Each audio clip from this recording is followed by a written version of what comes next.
Менә ул бу ялларда интернетта таралган видео. Казанның Әмәт бистәсендә бер көтү эт чабып йөри. Машиналарга ташланалар, ә кешеләр куркып юл буенда басып тора. Видеодан күренгәнчә, этләр бистәнең нәкъ менә шушы урынында йөри. Җирле халык сүзләренә караганда, бу юллардан өлкәннәр кибеткә, ә инде балалар мәктәпкә йөри. Җитмәсә, автобус тукталышлары да биредә урнашкан. Бистә халкы арасында этләр турында ишетеп кенә белүчеләр дә, аларны үзләре очратучылар да бар. Мен бик шатлыйм да, например, bir тапкыр күрдем.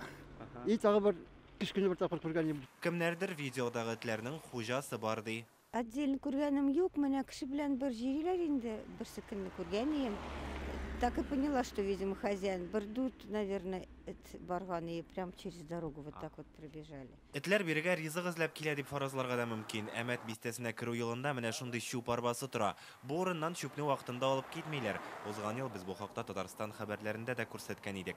Кешеләр монда көнкүреш калдыкларын гына түгел, ризыкларны да ташлыйлар. Этләргә шул гына кирәк тә. Две девочки шли отсюда из школы, и прям на них отсюда выскочили собаки. Шипсавыты юл янында урнашканы бер көнне моннан ике кыз кайтып бара иде. Аларны күреп этләр кинәт кенә каршыларына йөгерә башлады. Кызлар машина юлына чыгарга мәҗбүр булды. Бу хәл аздан гына фаҗига белән тәмамланмады. Бүген без Әмәт бистәсендә этләрне очратмадык. Соңра ачыкланган аларны тотканнар һәм приютка алып киткәннәр булып чыкты. Зоо үзәк директоры әйтүенчә, ел башыннан Әмәт бистәсе халкыннан 7 мөрәҗәгать килгән. Этләрне берничә тапкыр тота алмаганнар, ә берсендә хәтта куркыныч хәл булган. Бүген этләрнең тотылганы аларның барысында хуҗалары бар. Этләрнең хуҗасы безнең җегетләргә пычак белән ташланды. ЧП килеп чыкмас өчен безнең җегетләр китте. Аннары суббота көнне участковый белән чыгылды. Бүген дә шулай ук иртә белән участковый чыгылды. Шул 2 көн эчендә безнең 8 эт тотылды. Менә ул Әмәт бистәсе халкын куркуга салган этләр. Хәзер алар 2 атнага якын приютта булачак. Барлык тиешле прививкаларны ясаячаклар, махсус чип тагачаклар, соңыннан алып килгән җиргә илтеп куячаклар. Безнең шул 498 федераль законыбыз бар.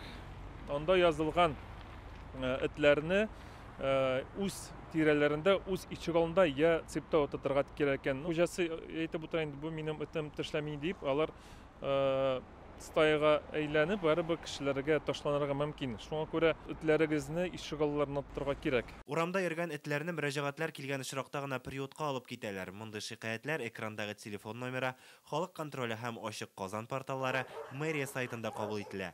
Яз җиткәндә шуны истә тотарга кирәк. Хәзер этләрнең аеруча куркыныч вакыты якынлаша, алар кешеләргә ташланырга, хуҗаларын тыңламаска мөмкин.